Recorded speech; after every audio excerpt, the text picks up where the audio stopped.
Добро вечер. Ова е новото издание на емисијата за македонските работи. Вечерва моја гостинка е професор доктор Мимоза Антоновска Райл. Мимоза, добро вечер. Добро вечер, професорке. Многу ми е драго што сме вечерва заедно. Не знаете колкаво е моето задоволство со ваков интелектуалец да разговараме за меѓу другото македонските работи. Мене ми е особено задоволство бидејќи и двете потекнуваме од ист факултет. Само ти од катедрата за филозофија и јас од катедрата за историја. Но како што ја подготвувавме емисијата, јас ти реков, нам многу ни е драга темата филозофија на историјата. Па вечерва се определив да го дискутираме она што беше наслов на вчерашниот научен собир, Асном и македонската државност. Поточно, ова беше во очи на јубилеот, нели, 80 години од одржувањето на првото заседание на Асном. Сега, тука имаше повеќе реферати кои беа прочитани, но рековме дека денеска ќе разговараме она што кај тебе прозвучи поприлично интересно, а тоа што Асном е духовен историски континуум во создавањето на македонскиот јазик и литература.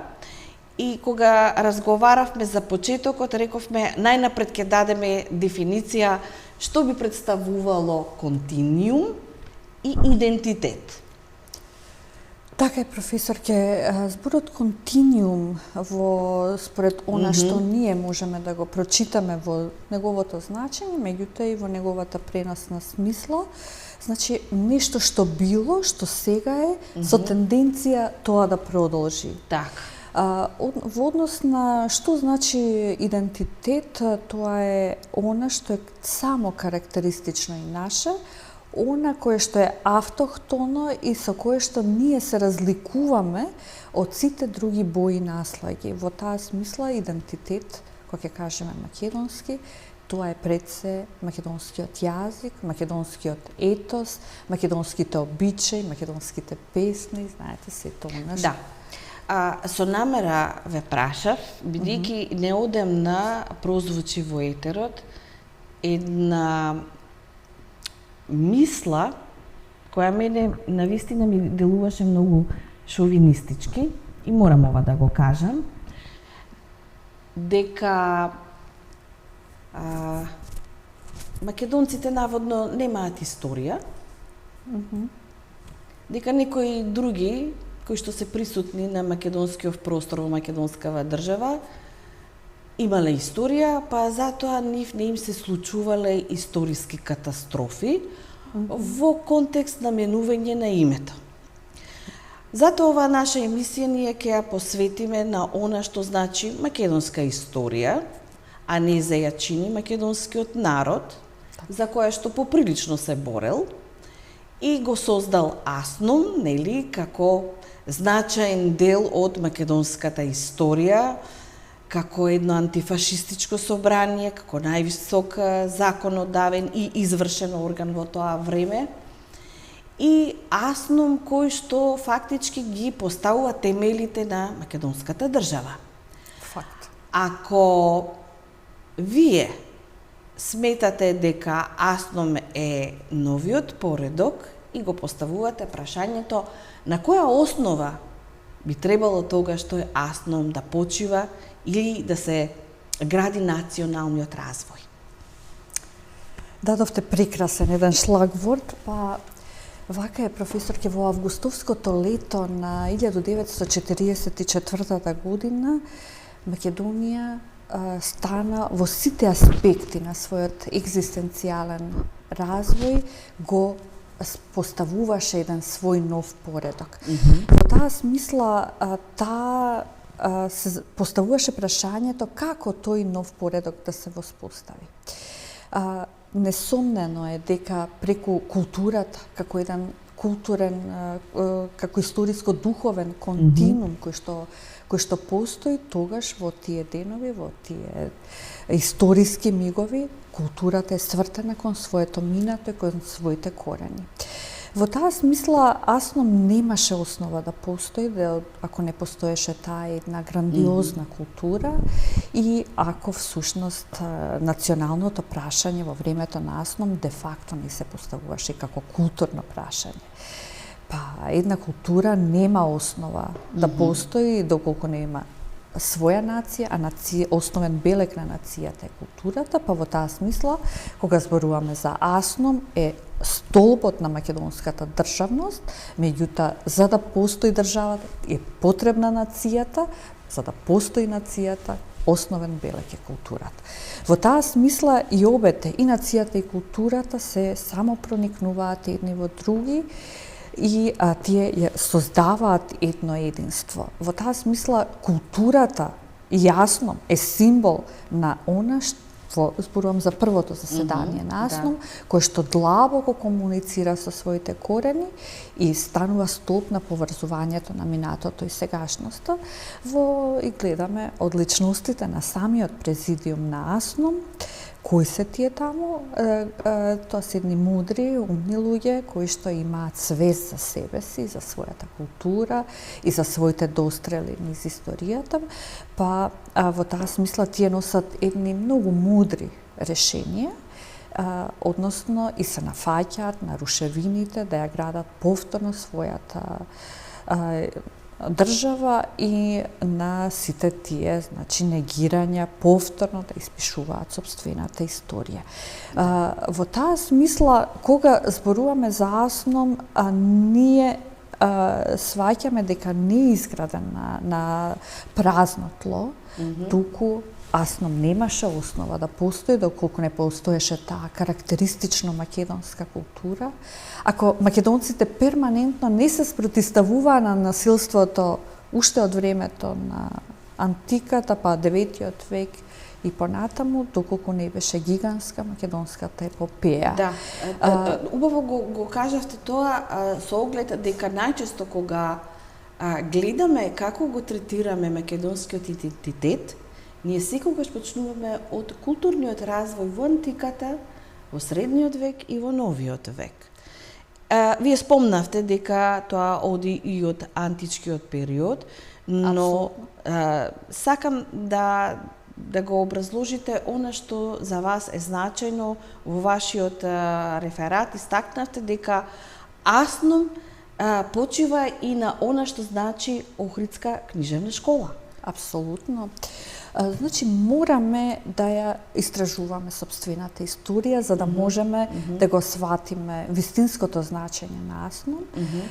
Значи, не е точно, не се точни тие тврдења дека ние до Асном сме биле под бугарска чизма и дошол диктаторот Тито да не помакедончи. Не. Нашата историја има длабоки корени во антиката и мора да знаеме. Еве, јас малку имам трема пред вас ова да го зборувам. Меѓутоа, да мораме да знаеме дека територијата на која што ние денес се наоѓаме е еден континуум на тоа македонско царство кое што постоело, а дека Спарта, Атина, Троја се градови, држави апсолутно независни од македонското царство. И преку антиката доаѓаме до оној најмакедонски век, 9-тиот век, кога всушност се создава нашиот идентитет преку нашиот јазик во Кирило-методиевската традиција, па преку нив, знаеме како пеколот кој што тие го поминаа, прво со љубов беа дочекани, а потоа заради тројазичниците беа исфрлени како робје и на крај убиени. И веќе се знаеше дека екзистенцијалниот етос и патос за кој што зборуваат членовите на президиумот на Асном и нивната културна стратегија каде ќе биде, точно знаеле дека македонскиот идентитет и борбата за себе си од своите почетоци била крвава. И значи, да кажам, отстранувањето на Кирил и Методи и воведувањето на една најстара словенска цивилизација со свој јазик, со свој обичај, на истокот на Византиското царство во градот Охрид, кој што е културно жариште и најзначаен културен центар во тоа време во Византија, се создава во Охрид, во нашиот Охрид, Охридската книжевна школа како прв универзитет во Европа, гледаме низ податоците што ги читаме, меѓутоа да отвориме енциклопедија, ќе видиме дека прв универзитет е Болонја. Не се работело таму само единствено на преводот на Библијата и на црковните текстови, на старословенски, не било тоа единствено во служба на црквата, туку таму се работело на голема литературна дејност, за која што ние се уште немаме книги, се работело на големата ликовна, фреското сликарство, духовната музика и тоа е еден универзалис во кој што работи и действува Климент Охридски. Меѓутоа, значајно за нашиот идентитет е дека при преводот на тие црковните книги се создава едно карактеристично наречје, а тоа е македонското, кое што нарече преку Дунав и Волга ќе влие на создавањето на другите словенски јазици, вклучувајќи го и бугарскиот. Иако, истражувањата во современите литературни и историско, можам да кажам, податоци ни кажуваат дека Македонија, уште од средниот век, се развива во византиско-христијанска смисла, словенска, со словенска подлога, додека Бугарија се развива во протобугарска, паганска и словенска цивилизација, и тие се два етникума кои што се различни во дрвото на разгранувањето, тие имаат сосема различен пат, и тоа сега влегувам во вашиот век, се до 19 век, кога Бугарија не покажува огромни аспирации за починување на Македонија. Морам да кажам дека нашиот идентитет се кристализира низ едно перманентно спротивставување на насилството, и Охридската книжевна школа е нашиот столб, и Блаже Конески неслучајно во есеот за Климент вели дека не е тоа зградот која што излекле 3500 ученици работеле на преведувачка дејност, туку тоа е културно движење кое што започнува во стариот век, а преку драматичните столетија трае се до денес, и тоа место во историјата. Македонскиот народ како најголемо обележје идентитетско, Македонија не смееше така малку релативизирачки да настапи кон него. Замислете, професорке, да беше Охридската книжевна школа поставена во Бугарија или во Србија, тие ќе направеа култ на народ, и на нација од која што сите ќе бевме подчинети. Меѓутоа, во Македонија никако малце тој она што е наше, како да не знаеме да се пофалиме, па и културното наследство кое што се случува во Македонија. Ако земеме и во Нерези, да одиме во Скопско, таму Николај Окулев, еден руски византолог и историчар на уметноста, што ни вели дека во фреската оплакување на Богородица, по стимнувањето на првиот слој на живопис, тој е стаписан, и со што вели не стаписа естетички таа фреска во Нерези, па тоа е дека Богородица гледаме како го обгрлува Исус, како ангелите плачат, како се надвила некоја депресија на едно тажно чувствување на животот и оплакување на Исус. А што тоа ни кажува? Па тоа е целиот правец на Ренесансата, кој што преку хуманизмот, веќе оние небеските битија добиваат човечки карактеристики и ја го оплакуваат Исус, и во таа смисла од тук, знаете какво е тоа културно наследство за кое што ние како култура, како Министерство за култура, мораме да се погрижиме затоа што сме центарот на европските случувања, за да меѓутоа во учебниците го отвориме. Прв универзитет е Болонја, а Ренесансата почнува во Фиренце. Значи, преку Охридската книжевна школа ќе се отвори пат на македонската преродба, затоа што тие ќе сакаат да ги ревитализираат тие суштински пред се во нашиот јазик, суштински македонски идентитетски прашања, и ќе се случи таа, најмакедонскијата година 1902 па 1903. Сега, дека ние не, како што рековте, нашата историја не започнува со Асном, па нашиот јазик во македонското другарство во Санкт Петерсбург, ако ги земеме, во книгите има во Ману и во вашиот институт, дека постои еден устав, една добро разработена теоретска основа, да, каде што во член 12 пишува македонскиот јазик се зема како јазик кој што во усмена и писмена форма мора да се воспостави. Значи, нашиот јазик не започнува како што милуваат надворешните програмери на геноцид да ни кажат, па и надворешните предавници, или можеби не знаат луѓето. Уште еднаш ќе повторам, за да биде појасно за публиката. Наводно, некои од оние кои што живеат во Македонија или ги препознаваме како заедници, имале историја, а замислете, македонскиот народ нема историја, па затоа може да му се случуваат надворешни влијанија и од север, и од запад, и од југ, или од исток, па и да ви се промени името, па и да ви се менува историјата, но сакав да споменам една друга работа. Вие го третирате и периодот на преродбата. Јас само накратко ќе кажам дека ние како проучувачи на 19. век, како историчари, забележуваме дека во самиот почеток на 19. век од македонскиот автохтон простор изјаснувањата на луѓето се во однос на татковината, односно за нив е Македонија, или ние најчесто тоа го викаме онаа географскиот идентитет. Меѓутоа, тој е многу посилен во однос на другите соседни држави, но кога ќе почнат сериозните влијанија на големите држави, тогаш се менува и се влијае на искажувањето на македонскиот човек дали потпаѓа под нечија власт. Па ако е под духовната власт на патриаршијата, тие морале да се определат како грци. Ако се под духовната власт на бугарската екзархија, се определувале, бидејќи така давала османлиската држава, како бугари, срби и така натаму, или како османлиски поданици, како што дозволувала таа држава.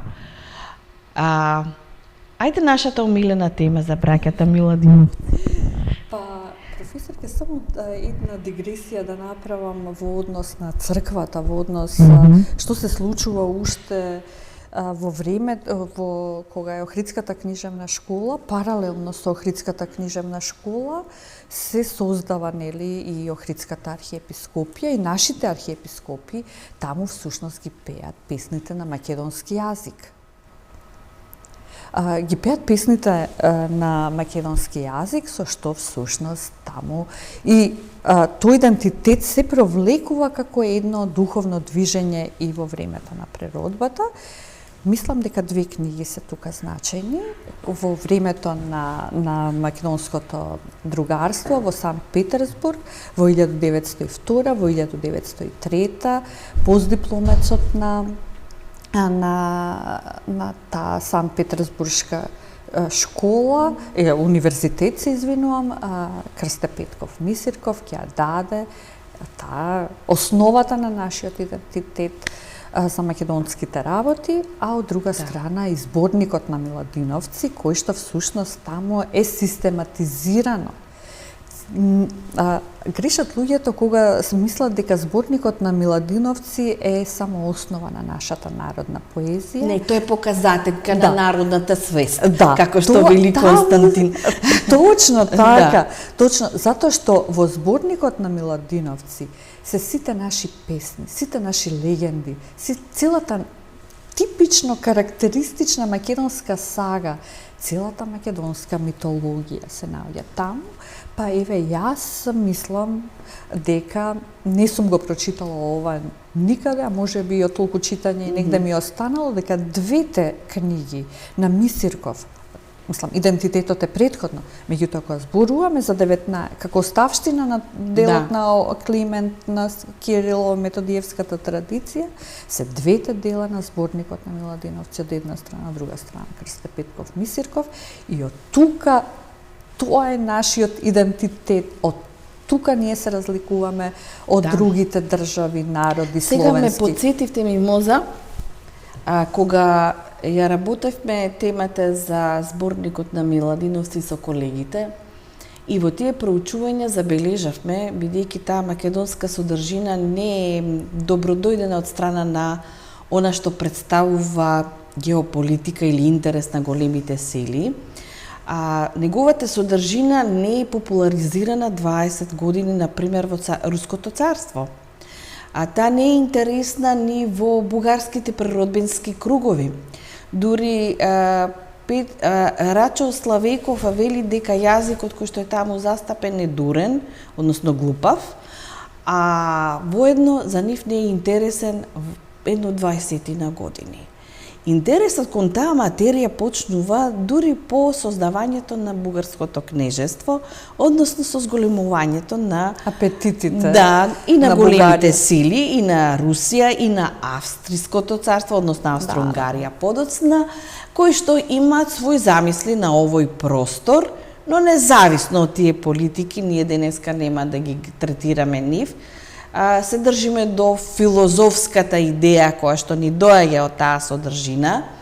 Тоа е, впрочем, македонскиот идентитет, затоа и ние и на почетокот се определивме да дадеме дефиниција, пошто се разликуваме од сите други. И сега ме подсетивте, знаете, во сите оние заедници кои што се вброени во овој устав актуелен, ние не препознаваме во нивното народно творештво култ кон она што било во 19 век, а што го има во зборникот.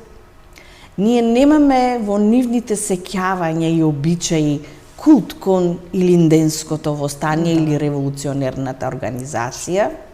Замислете народот кој што нема историја, а има пребогата традиција, фолклор, бит, замислете. И ова нашево сега ќе го трасираме во однос на богатството кое што представува темел на Асном, односно нашите природбеници. Вие ги спомнавте од оној период, но и лозарите чинам. Тие се пак предвесниците на Мисирков. И ајде она основното. Една од државнотворните одлуки на Асном се прогласува македонскиот јазик за службен јазик во македонската држава. Апропо што говориме за темелите, значи јас морам повторно малку да се вратам. Ако? Не знаеме. Јас знам, сега се сетив за кој интервју стануваше збор, не е страшно тие да зборуваат дека немаме држава, другите. Страшно е кога ние, македонците, професорке, не сме организирани во нашето знаење, во нашето истражување, не ни се објавуваат делата, па само разговор со вас да направат, веќе им е јасно дека станува збор. Знаете што ми се случи? Јас се извинувам што сега се вмешав. Пред известно време често пати се упатуваат критики зашто вие историчарите не ни укажете на тоа и тоа. Мислам дека ние поприлично укажуваме од целиот овој академски дискурс. Дали досега ви се објавуваа книги, професор? Институциите сакав да ги споменам. Да. Дали имавме ние можност да допреме до институциите, еве токму на проблематика на Македонија, на македонизмот, или се одеше кон плукање, кон понижување на се што е македонско? Се случи едно децениски пустош. Не се сакам да кажам дека главните темели на македонската држава, на целото тоа естетичко искуство на македонската естетика кога ја бараме, тоа е христијанското движење, богомилите. Никој не ги споменува, а богомилите со некои што ќе се одвојат од црквата и од феудализмот и ќе отидат кај народот, и на крај се разбира Охридската книжевна школа. Сите овие значи компоненти имаат пресудно значење во создавањето на македонскиот идентитет. Што се однесува да во таа смисла мораме ние да сватиме дека Асном не е создаден на празен простор.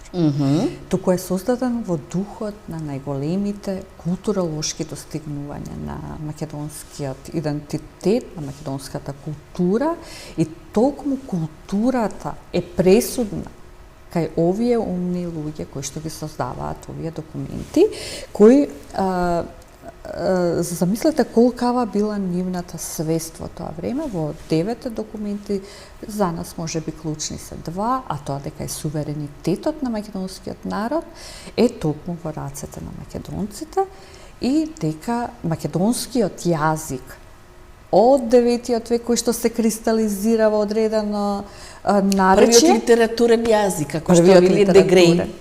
Апсолутно, се става за официјален јазик во Македонија. Со тоа овој момент ние мораме да го кажуваме кога ќе се нападнеме со разни договори, дека исто како што е македонскиот јазик третиран, незиното писмо, правата, културолошки, идентитетски, етнички се запазени и почитувани правата на етничките малцинства кои што живеат во Македонија, една пар екселанс европска држава. Знаете, ми се случи, знам дека ваша тема е естетиката, но во тој контекст сакам да споменам една луцидна намера од нашите соседи, преку тие комисиите кои што постојат, грчко-македонска, бугарско-македонска, кои што им нема соодветен пример во светски рамки, најмногу удираат на културниот момент. Точно. Без култура немате нација. Значи, професорке, јас имам чувство дека сме вратени во времето на големата пан-еленизација и пан-бугаризација. Тоа е 19 век, после Првата светска војна и Балканските војни, кога едни исти мизантропи, едни исти касапи на кривкото македонско ткиво ќе одат да го расчленуваат, значи, македонецот, да го убиваат и да го уценуваат, биди бугарин, биди грек, србин и така натаму. Ова вие што го споменавте е наследство токму од тој период и сега гледајте што се случи. Се удри на асномските начала. Нашата генерација, и ова е многу важно да го освестиме, имаше задача и аманет да ги чува до непробојно со асномските начала, а тоа е да се знае кој е суверенот натре државата и да не се дозволи апсолутно колебање, ставање на маса незиниот најголем атрибут, а тоа е македонскиот јазик, низ една културолошка линија и сите оние културолошки автохтони карактеристики што ги има Македонија. Па гледате што се прави. На масата се, иако со право забележувате во едно интервју дека немаме стенографи, немаме записници што се случува внатре комисиите, тоа се политичко-партиски, не треба да го девалвираме зборот историски, таму не се случуваат историски, не се дискутира, затоа што вие би биле професорка Тачковска, професорот Тодор Чеперганов и другите би дискутирале. Мислам, вие треба да... И во светски рамки обично се дискутира по одредени теми. Да, професор, ова се работи за факти кои што ние не смееме да ги ставаме на маса. Знаете што ни кажа еднаш Ангела Меркел? За прашањата за медиумите и нивните права и слободи и за идентитетските прашања. Не седнувате, ако вие се почитувате, ако имате гордост, дојче бе дојтен заедно, значењето што е тоа да се биде германец, не седнувате да дискутирате за идентитетски прашања, на што не удрија нас? Па точно на културата. 9 век, удрија после на Гоце Делчев, на браќата Миладиновци, удрија на целата наша природба, а да не зборуваме што се случи со македонскиот литературен кружок во Софија и дека во националната стратегија на Бугарија и во нивната па и политика, овој факт се злоупотребува. Што се случува во македонскиот литературен кружок во времето на големите репресии, кога македонецот си го бара своето житејско засолниште каде стигне, тој пишува, и Прличев пишува на грчки, и другите пишуваат на бугарски јазик, меѓутоа тие го земаат тој факт како суштински, а суштината, ако ја гледаме, видиме содржината, што гледаме ние? Па само плачот за Македонија. Во таа смисла, овој факт, ние треба во нашиот институт, чинам за литература, овој факт да го проучуваме како посебно подрачје во културниот развој, културно-лингвистичкиот развој, кога македонците, кои што се декларирани македонци, па што ни вели Мисирков? Нашата работа, ние се разликуваме од сите други... Тука и Вапцаров. И кај Вапцаров, апсолутно. Во Вапцаров и самата негова реферат, кој што се чува под ембарго, имаме сведоштво на, како се викаше, на Зафировски сопругата, дека всушност во неговиот тој вели дека ние сме оделен народ со оделна нација. Пишува на бугарски, меѓутоа тој пишува за Македонија. И тие несрекни изјави дека Гоце Делчев е бугарин, така проаѓаат кај нас и ние замислете за нив седнуваме на маса и да дискутираме. Не може тоа така да се одвива, и затоа што не само што културните текови ни се удрија, а без култура, видовме, нема нација, без нација нема државност. И кога се удривме со уште од рамковниот договор, се извинувам, морам да го спомнам, 2001, Преспанскиот. Оваа несреќниве комисии за Грција не ни знаев, искрено дознав јас случајно во некој разговор со професорите, дека постои таква комисија, замислете, од македонскиот народ се крие нешто што за нашата судбина таму се одлучува. Не знаевме и веќе вие не треба да се лутиме ние кога се зборува, се пее на албански, па се удри на нашиот суверенитет. И пошто мојот докторат е мултикултурализмот и мултилингвизмот, кога ќе се удри на суверенитетот, вие имате по автоматизам, по белгискиот модел, цепење на, значи, раслојување на народите на повеќе заедници. И тоаш веќе се случува, значи, таа бинационалност, мултинационалност, затоа што дали суверен... Дали тоа се во насока да се скрши македонскиот идентитет и сувереноста на македонскиот народ? Да. На македонската држава, независно што постојат и други делови од земјата. Тоа е токму на тоа.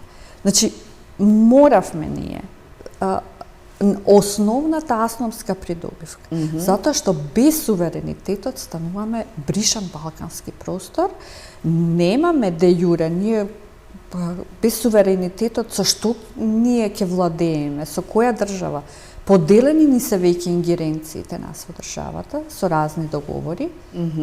Значи, не знам дали гледачите знаат дека со воведувањето на народ во Македонија, ние ќе имаме уште еден рамковен договор, славење на Сан Стефанска Бугарија, именување на улици како цар Борис и така. Па сега се доведува во прашање залудноста на жртвите и во Втората светска војна и на целата генеза на нашите војводи, кои што се бореа за своја национална држава, се бореа за обединување на Македонија. Добро, ајде да не ја отвораме таа тема, меѓутоа суверенитетот кој што беше поставен во Асном, кој што од едни македонски маглини постојано распарчувани на повеќе делови, ние се собравме, го добивме суверени. Имавме 91 шанса, до 2001 се тоа почна. Што мислите, што би значило отклонување тоа веќе 3 децениско од постулатите на Асном? Бидејќи ние сме сведоци, ние тоа и го живееме, 3 децении како да се кршат, како да се ронат основите на она што беше Асном и мислам дека сите оние кои што треба да представуваат еден значаен контингент на раководство во општествениот, политичкиот, економскиот, социјалниот и културниот живот, треба многу добро да знаат дека секој отстапување од асномските основи не води во сосема една погрешна насока.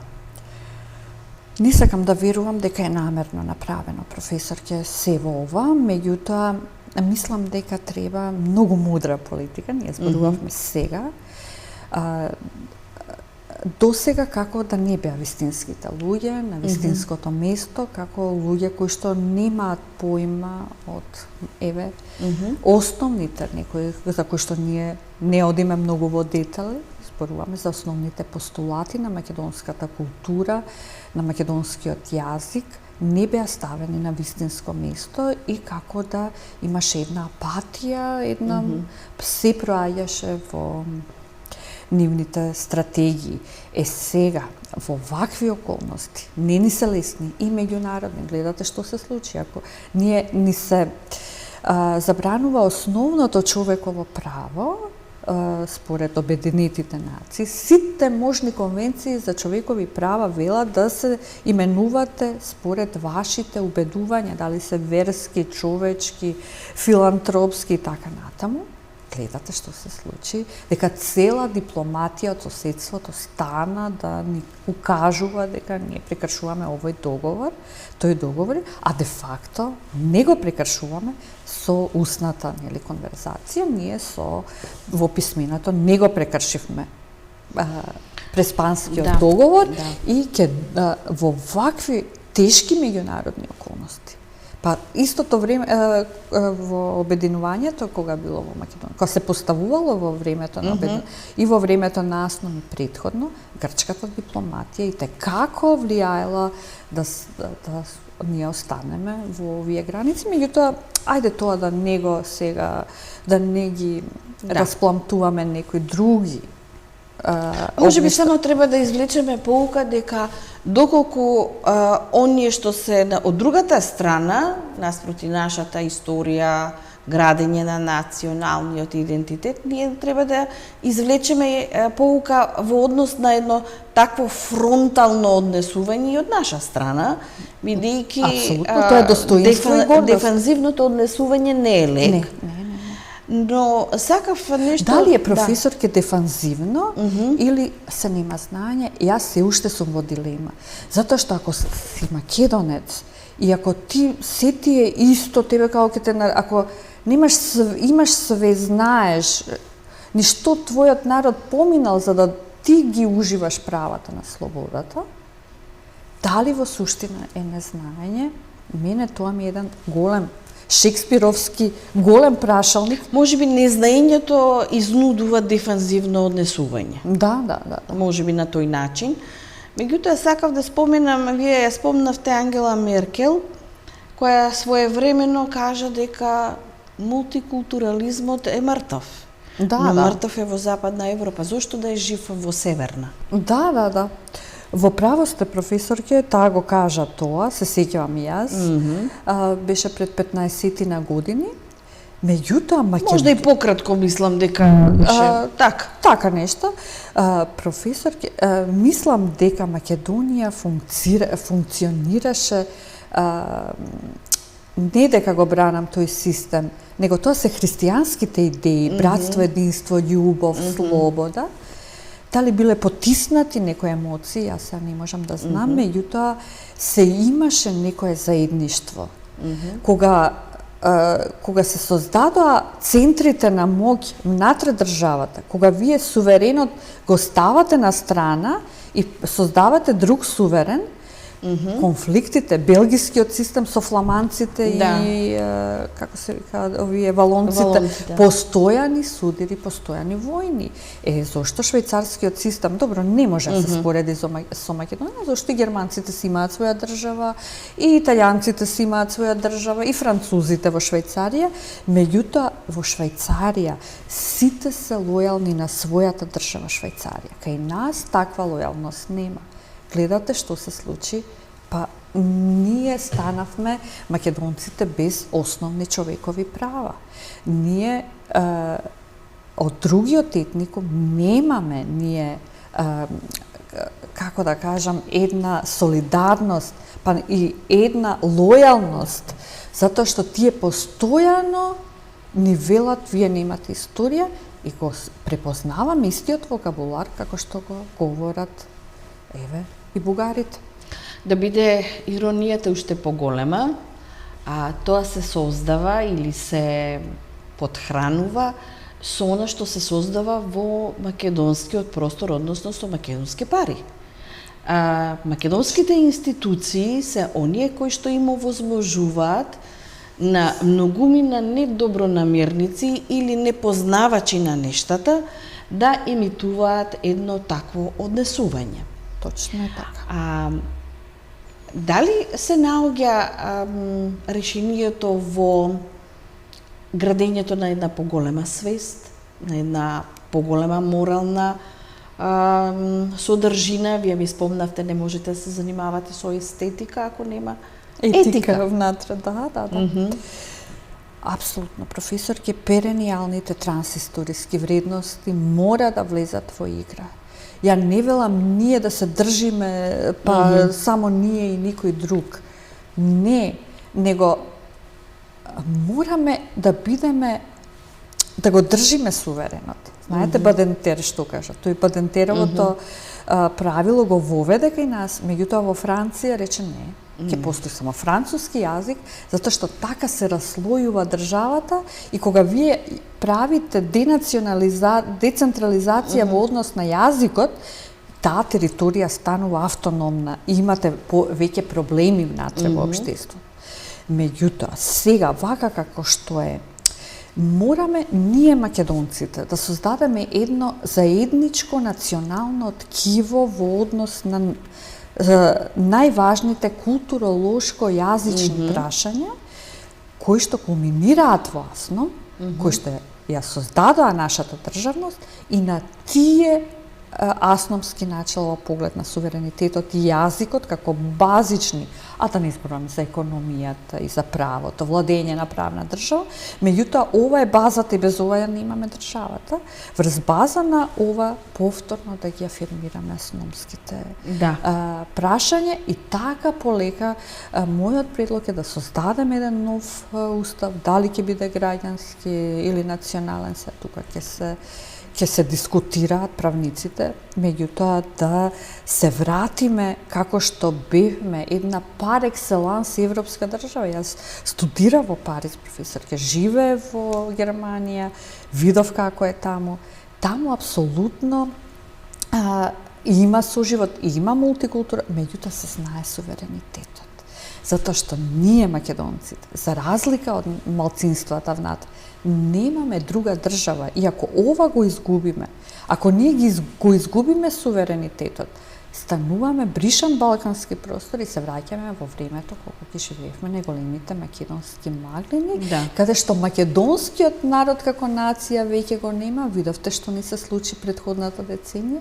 Ние станавме граѓани без националност, натре сопствената нација, абсурд до абсурд. Да.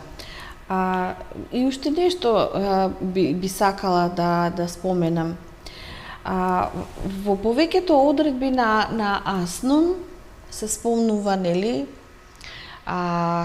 она државнотворна одлука околу јазикот, прогласувањето на Асном како врховно законодавно извршно тело.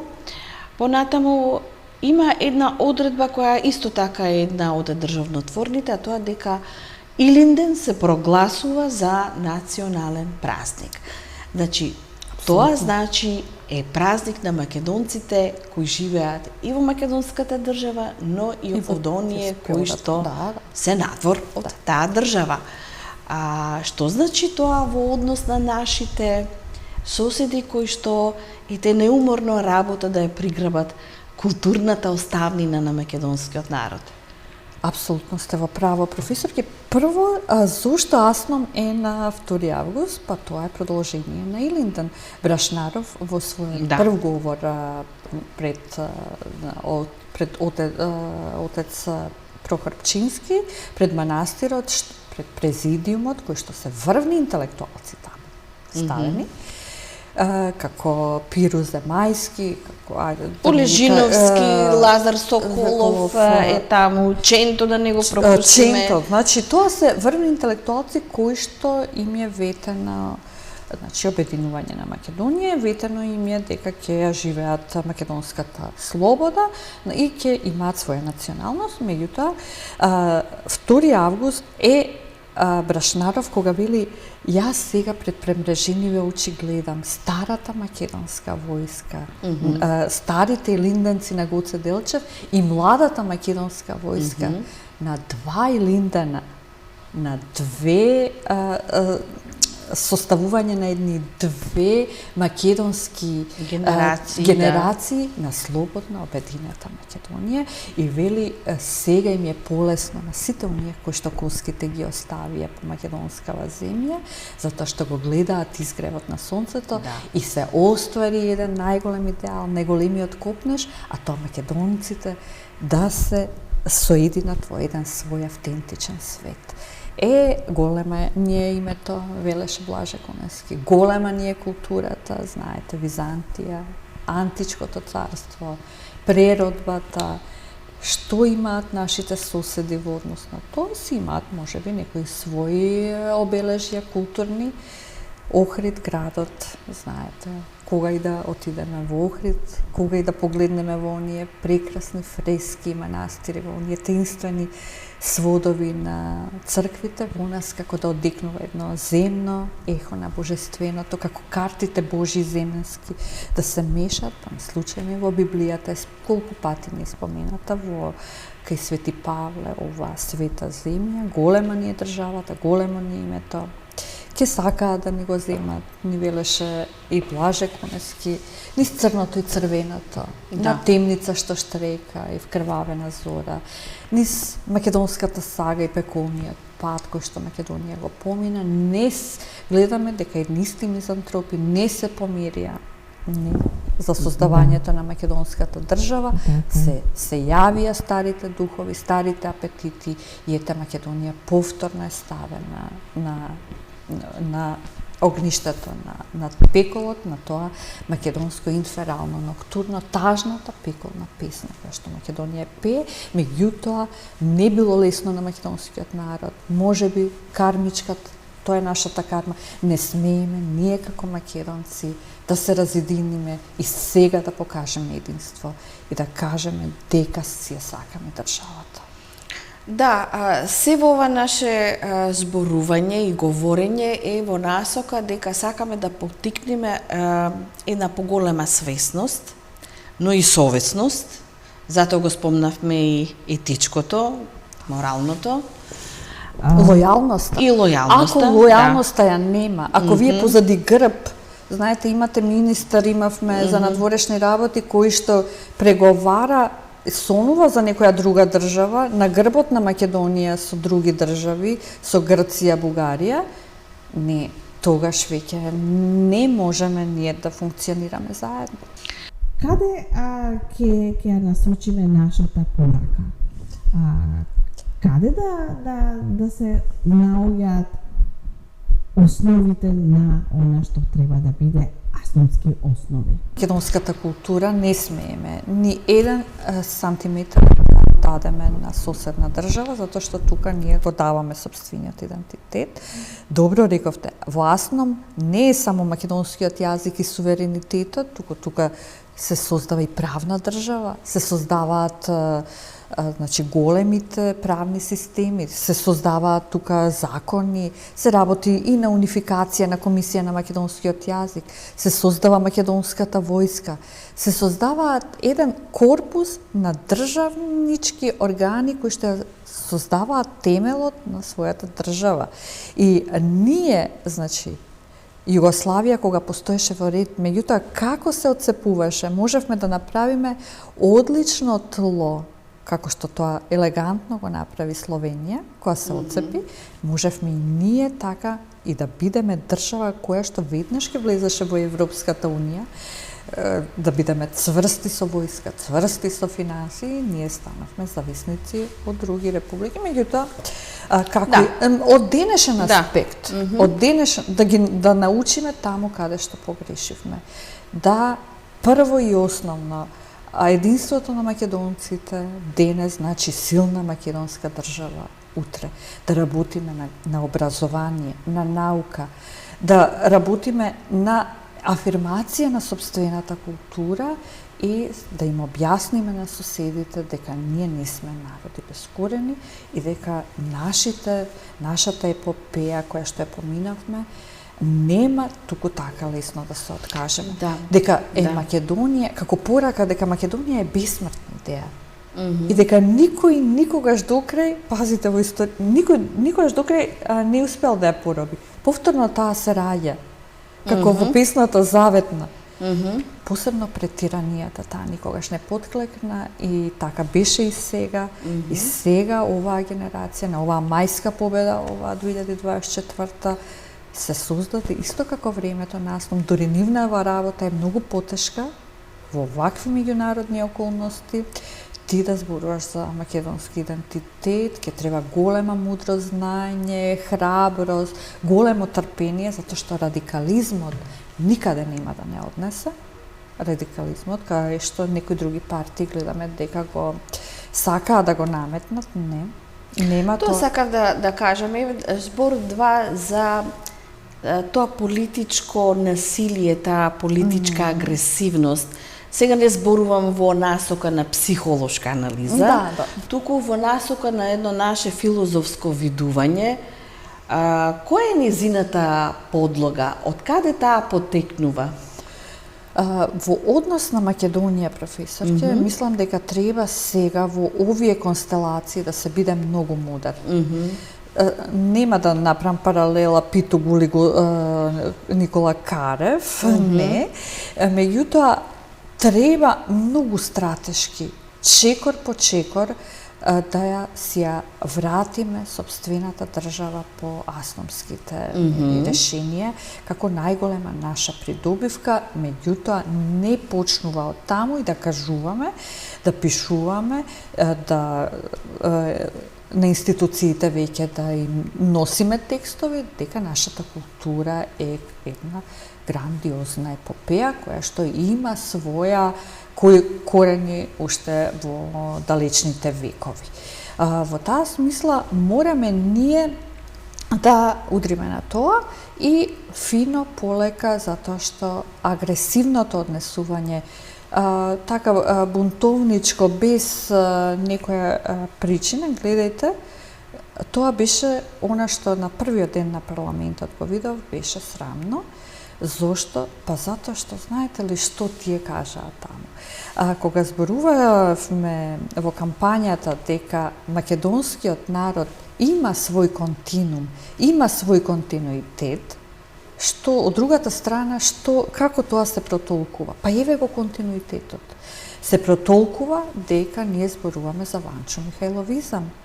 Што значи тоа? Дека тие, да не ги именувам сега, ќе се препознаат, тие не си ја знаат собствената историја, ниту собствената култура. Затоа што да обвините некого за Ванчо Михајловизам, а зборува за континуитет, еве, како мене рефератот вчера, зборувам за континуум, меѓутоа, каде тие го гледаат Ванчо Михајловизмот, точно кога зборуваме за чисто македонска културна една генеза, од која што ние сме создадени македонците, која што обстојуваме во однос на времето. Радикалното однесување сега значи губење на државата. Јас, бидејќи сме на самиот крај, само ќе завршам со она што го напиша Новак Царов, дека во она негова позната Илинденска, неговата песна, во која што вели дека ние не бевме виновни, вината беше туѓа и тежи 100 тони, но во тоа востание се внесе содржина, а денеска зборувавме за македонската содржина, за македонскиот континуум и за македонскиот идентитет. Мимоза, ти благодарам Ви многу за благодарам учеството. многу. Драги гледачи, овде завршува денешното издание на емисијата за македонските работи. Бидете живи и здрави и секое добро. Пријатно.